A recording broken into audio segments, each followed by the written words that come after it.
But what if there's no meaning? Why do we live? Why did we even come into existence? Why are you watching this video right now instead of being in non-existence like the billions who never were born before you? Why are you you? And why do you exist? This is the question everything hinges on. How you wake up in the morning, why you endure hardships, why you fall in love, and why you keep living when everything falls apart. Some will say the meaning of life is in happiness. Others, in family, in good, in God, in children, in self-realization. But these are all answers. And we haven't even asked the right question yet. What if the whole universe is an accident? What if consciousness is a chemical glitch? What if there's no meaning at all? Not for you, not for me, not for reality itself, just chaos, emptiness, randomness, and atoms jumping from one random event to another? Sounds scary? Perhaps. But this is exactly where the most important journey in life begins, the search for meaning. And if you're ready, let's walk it together. But before we begin, I want to ask you one thing. Before you watch this video further, write in the comments how you currently understand the meaning of life. What is most important to you? Why, in your opinion, is it worth living? And then watch the video to the end. And if something changes in your thoughts, be sure to come back and write again. It'll be interesting to see how deeply we can touch not only your mind, but also your heart.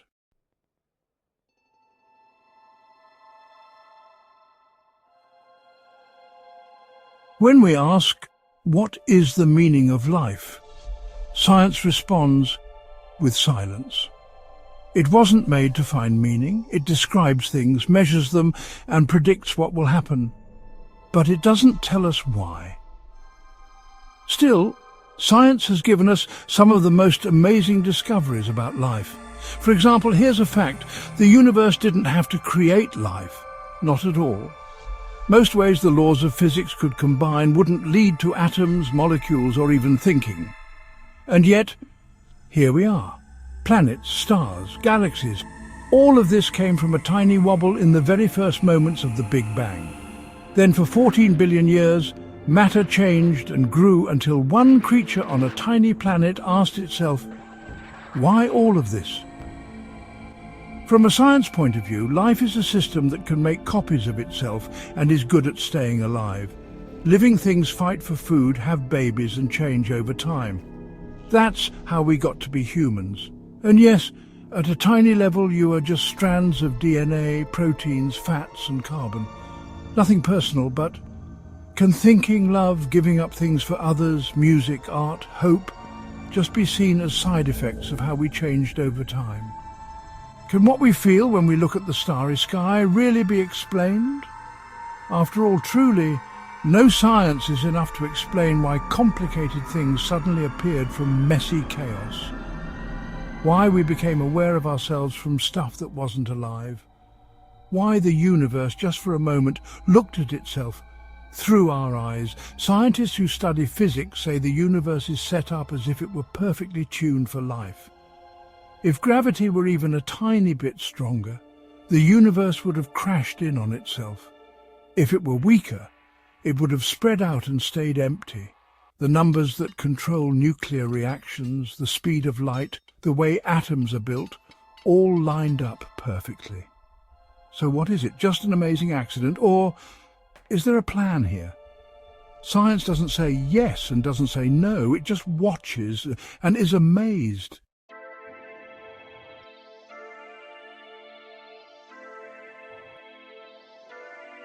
The meaning of life.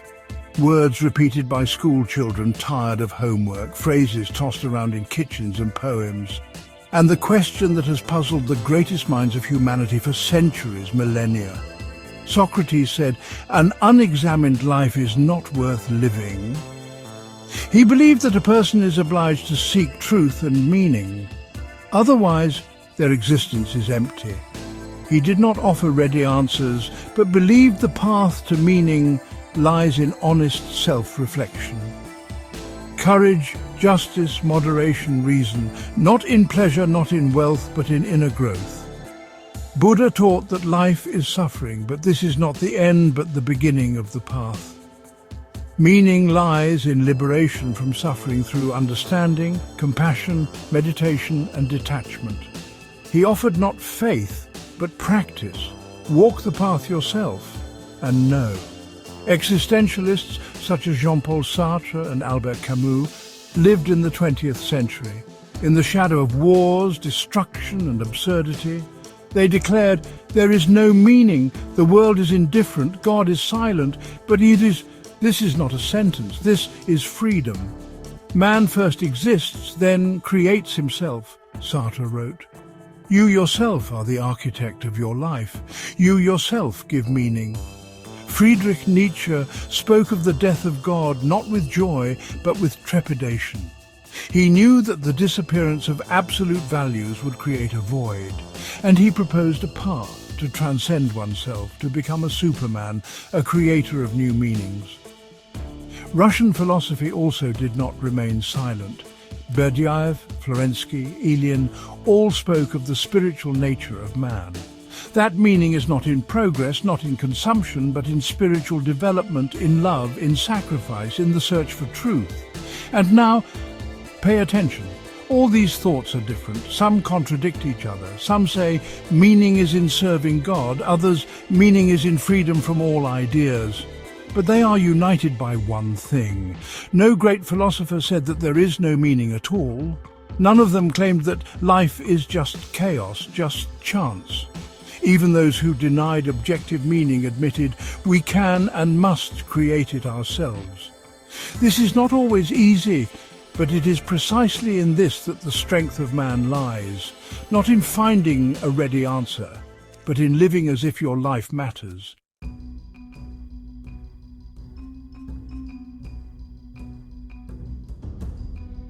Why does every person ask about the meaning of life? Not just philosophers or poets, not just monks or scientists, but everyone, like a teenager staring at the ceiling, or an adult tired of the daily grind, or an older person remembering their younger days. Why? The answer is just part of who we are. Humans are the only living things on earth that know they will die. We know we won't live forever. We can ask questions that aren't about food, staying alive, or being safe, but about something more. Psychologists call this existential anxiety, a strange but familiar feeling. What's the point of all this? This worry isn't always a bad thing. Actually, it can help us grow. The American psychologist Viktor Frankl, who lived through a concentration camp, said, if you have a why to live for, you can handle almost any how. He noticed that it wasn't the strongest people who made it, but those who found meaning, even when they were hurting, even when they were suffering. Meaning isn't a luxury. It's not just a deep thought game, it's something we need for our minds. Without it, a person becomes uncaring, loses energy, interest, and their desire to do things. Meaning gives us direction, support, and hope. Deep down, we all want something that tells us, you're not a mistake, you're not just a tiny bit of dust, you matter, you are needed, you're not living for nothing. And here's the surprising part. Many people think that to find meaning you have to read books, go to temples, or face big challenges. But often, meaning is right nearby. In taking care of the people you love, in creating things, in small happy moments, in how you live every single day.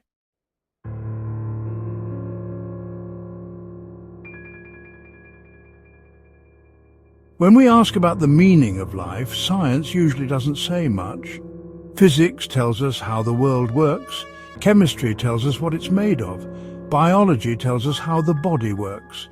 But no science answers the question, why is all this here? From an evolution point of view, life has no purpose. Its main job is to survive and make more of itself. Living things appear because chemical compounds become more complex. Those who are better at adapting survive. That's it. Biology explains love as a way to connect, happiness as a rush of dopamine, sacrifice as a group plan. Even being selfless, from an evolution point of view, is just a way to make the group stronger. But then a strange question pops up. If life is just chemicals and evolution, why is it so important for us to feel like it has meaning?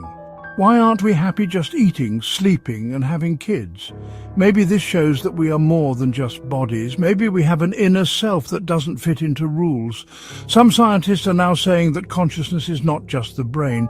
Meaning is not just biology. The question why doesn't go away even if we know how.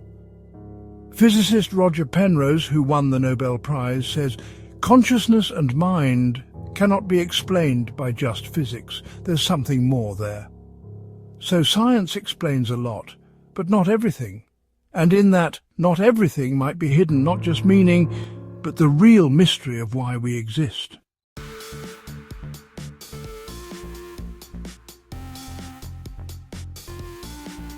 For thousands of years, when people looked up at the stars and asked themselves, "Why am I alive?"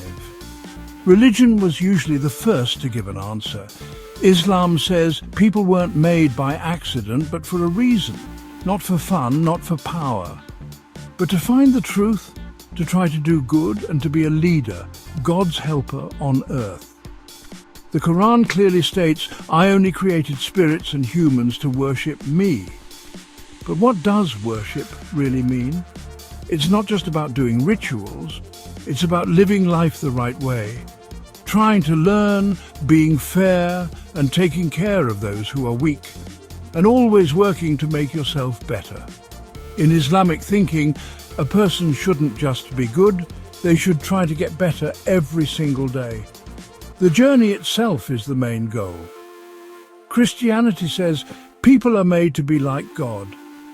This means there's a special holy part inside us. Life is given to us as a test, like a stage where good and evil fight, inside ourselves. Jesus said, God's kingdom is inside you. This means the point isn't about getting things in the outside world, but about changing yourself, to forgive, to be humble, to love, to get over being too proud. Buddhism goes even deeper. It says, the point of life is to stop suffering. And suffering happens because of what we want and what we hold on to. Only by truly understanding yourself and letting go of false ideas can you reach a state of deep understanding. In Buddhism, the goal isn't to have stuff, but to gain wisdom. To understand that I is not your thoughts, not your body, not your name, but something much deeper. It's interesting that three main ideas are found in all these religions. People are more than just physical stuff. Life is a journey to become better. The meaning isn't outside but inside us. Even if you take God out of the picture, a path is still there. The idea of working on yourself is still there. A moral ladder is still there, where a person can go up or down.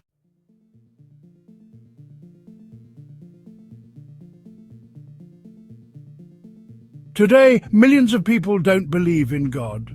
They don't read holy books and they don't look for answers from ancient prophets. They live in the here and now. They watch Netflix, they go to work, they pay their bills.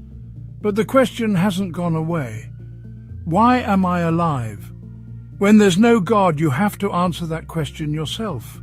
Existentialism, a philosophy from the 20th century, says life has no set meaning, no higher purpose, no map. But that's not a tragedy, it's freedom. Since there's no meaning, you're free to create your own. Jean-Paul Sartre wrote, "Man first exists, then defines himself."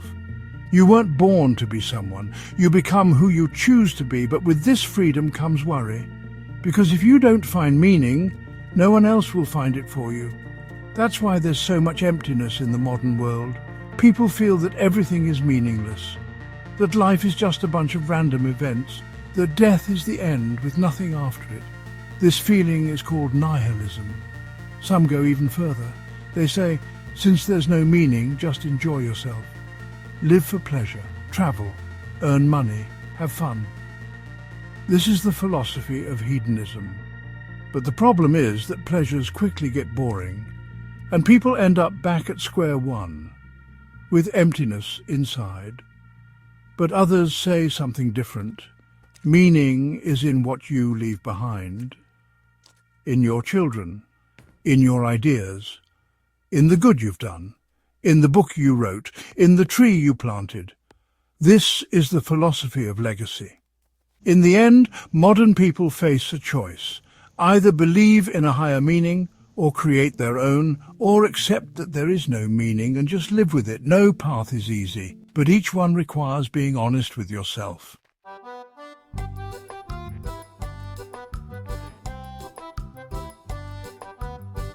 We've journeyed through religions, philosophies, science, and personal experiences.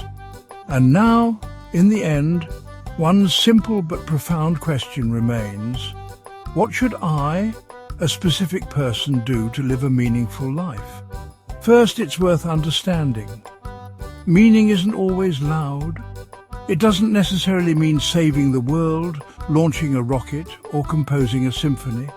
Sometimes meaning is simply being a good person, to support, to listen, not to betray, to give warmth. You don't have to be a genius, but you can be honest, caring and strong within. As Viktor Frankl said, "He who has a why to live can bear almost any how." Meaning makes us unbreakable. It provides support in suffering. It makes joy deeper and every morning meaningful. But where to find it? Sometimes in love, sometimes in children, sometimes in creativity, in science, in truth, and sometimes in silence, when you're alone and finally hear yourself. Meaning is not for sale. It doesn't come with a diploma or a salary. It is born within when you live honestly, when you see the beauty of the world and know that you're a part of it.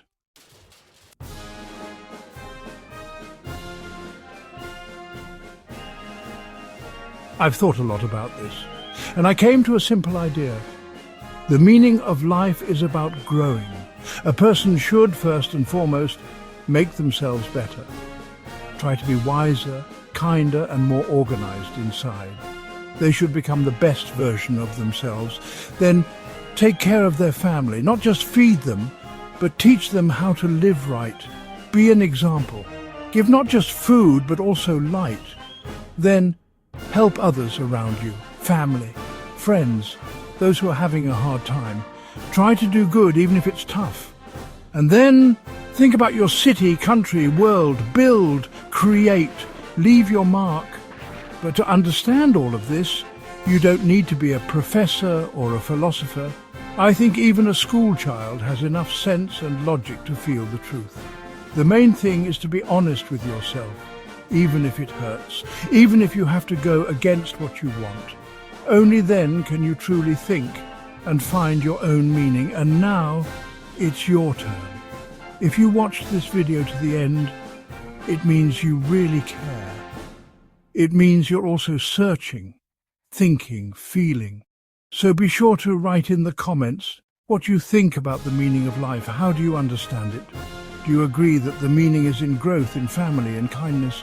Your thoughts can inspire others and maybe even change someone's life. So don't be silent, it's important.